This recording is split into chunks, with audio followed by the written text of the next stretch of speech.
How what's up, y'all? It's popping this D. About to react to this vid by the top. This is herbivores that will destroy carnivores. Who, where, in what world? I need to see this because I can't think of one. What they little punk ass about to do to like a lion or something, like, you know. But anyway, you learn something new every day. Let's see what's on here. Let's watch. So far, no one could change how the food chain works during the entire Right. existence of life on the planet. Herbivores eat plants, predators eat herbivores, and then turn into fertilizer for fresh grass when they die. But there are herbivores that can throw predators down from the top. How? Let's find out. On the left, you can see the mouth of a lion. On the right, the mouth of a monkey. Hardly anyone will be surprised if I say lions are simply born to kill. Their entire body is designed to make them perfect hunters. As for the primates, you can't really say this about them. Or maybe the monkeys simply do not realize what they are capable of. To understand just how badly we underestimate primates, let's make a simple comparison. Gorilla versus lion. The largest modern primate against the king of beasts. I'll be The vast collecting. majority of gorillas are herbivores, whereas lions are carnivores. At the same time, This is gorillas sad. can weigh more than 440 pounds, compared to lions who weigh only about 440 pounds. Lions have been known to take down prey up to 990 pounds, while gorillas, well, they feed on plants that generally don't fight back. At the same time, primates have very powerful jaws and strong teeth, which are necessary for grinding up branches and bark. You cannot eat food like that without growing strong teeth. Yes, a gorilla bite is less strong than that of a lion, but we're not done yet. Gorillas have a thick coat designed to protect them from a cold climate, but it can also protect them from shallow strikes or bites. It's something like the armor that evolution gave gorillas, just so they would not get cold. Lions have little to show in this regard, except perhaps their mane. But most importantly, gorillas are incredibly strong. Seriously, have you ever seen their arms? On average, a gorilla is between 4 to 9 times the strength of a human. To give you an idea of what it looks like, here's a simple example. They can lift up to 1,760 pounds and effectively throw with nearly 990 pounds of force. That is, one gorilla can lift a whole bunch of lions. Okay, I think rhinos could do it too, but that doesn't make them cooler than predators, right? Perhaps. But gorillas have other advantages. Aside from strength, they have stamina, which lions clearly lack. They run well only in short sprints, get tired quickly, need rest. But you must admit, this sounds a little weird. I mean, we're comparing a predator and a big ape that feeds on, well, leaves. How can you get strong and buff with a diet like that? Well, first of all, the answer lies in heredity. Their genes, as well as the structure of their bones, allow their bodies, especially their arms, to be strong enough to survive in the harsh jungle environment. In addition, gorillas walk on 4 limbs, swing on branches, and put their bodies through other physical stress. They can also digest cellulose. That is, they use plant fibers completely. Other herbivores simply can't do that. So gorillas have strong teeth, strong muscles, stamina, thick hair, and intelligence as a bonus. Looks like that's all you need to kick predators from the top of the food chain. But herbivores, including gorillas, are in no rush to swap places, for example, with lions. Why though? Maybe the reason is that animal behavior is simply hardwired by nature. A serious event must happen for an herbivore to become a predator. More serious than just knowing that you're stronger than the lion.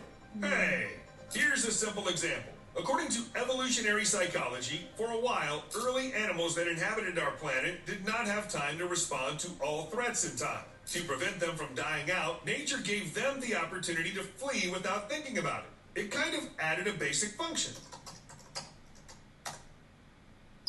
We can say that now herbivores don't decide whether to flee from predators or fight back. They act almost on instinct. And if your life is on the line, you usually don't fight back when you're rescued, even if you do it yourself. All this was supposed to save herbivores from certain death. Well, at least in most cases. But the thing is, some of them are more than capable of fighting back predators that hunt them. These herbivores are slightly stronger. I'm not talking about gorillas now. They don't encounter lions in the wild, which means they won't pick a fight with each other. But when it comes to the African buffaloes, they're called the natural enemies of lions for a reason. It's believed they took more lion lives than any other animal. In a one-on-one battle, wildcats simply stand no chance. Buffaloes weigh about 3 to 4 times more than lions and have extremely thick and dense ribs that work almost like armor. They protect the chest and organs from sharp teeth and claws. In addition, buffaloes are aggressive animals that don't give up without a fight, using its massively thick neck, head, and horns. The African buffalo can toss the attacking lions several dozen feet through the air. These animals also always help each other out, and as soon as a predator attacks one buffalo, the rest will immediately step in. No wonder that lions sometimes have to climb trees to stay safe. But this doesn't always help. An angry buffalo is ready to wait several hours underneath a tree to get its revenge. Despite all this, sometimes the African buffaloes still run away from the lions. Is it due to a triggered instinct or some subconscious fear? In terms of logic, this is completely pointless because buffaloes could completely exterminate the lions if they wanted, which wouldn't work for zebras. They hardly have a chance to take down at least one pride. But still, sometimes something switches in the head and...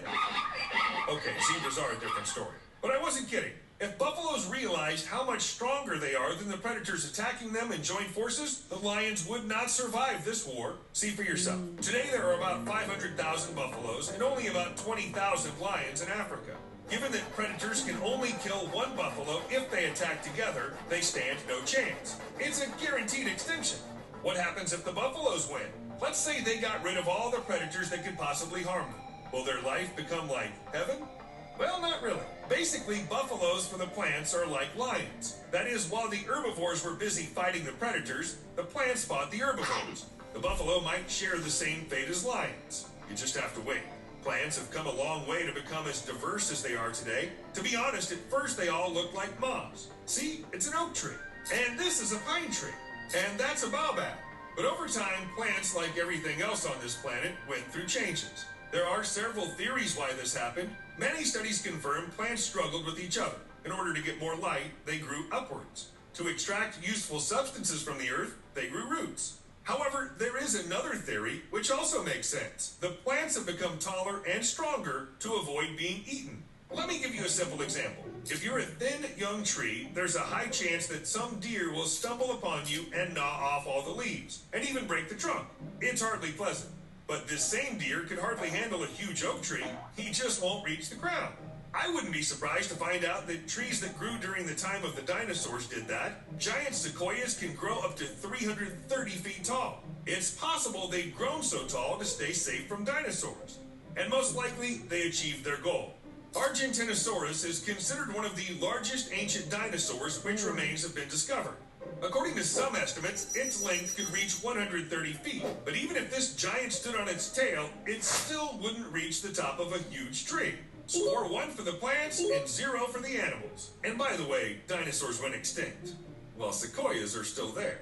But plants must not win this battle. Not because I don't like them for some reason. It's just that the last time when there were too many plants, it had consequences for the entire planet. Literally. About 470 million years ago, the first plants appeared on Earth. It was mainly moss and the like, and 35 million years later, ice sheets briefly covered most of the planet. A mass extinction ensued. Coincidence? Could be.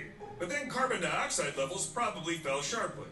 The researchers believed the plants were to blame, and that makes sense. Simply put, it turns out that carbon dioxide warms up the planet, but plants absorb it to produce oxygen. You understand what would happen if too many plants appeared in a short span? Based on the data available to scientists, it's not the last ice age caused by moss. Researchers already suspect that the rise of vascular plants during the Devonian period, that is about 100 million years later, triggered another ice age. So having many trees is of course healthy and beneficial for the Earth, but all in good measure. Nobody wants to fight for the planet with creatures that can cause global cooling. See you later. Global cooling. Okay, start talking about some other shit, but that's fine. This was an interesting video. I, of course, didn't think of like buffaloes and shit. Of course, them niggas is big as fuck and strong. But yeah, they don't recognize their strength because they can be out here fucking shit up. But nah, they getting dominated by lions because, you know, gang. Anyway, this is a cool video. Y'all let me know what y'all thought. Let me know what other videos you want me to watch, and I'll see y'all in the next one. Bye.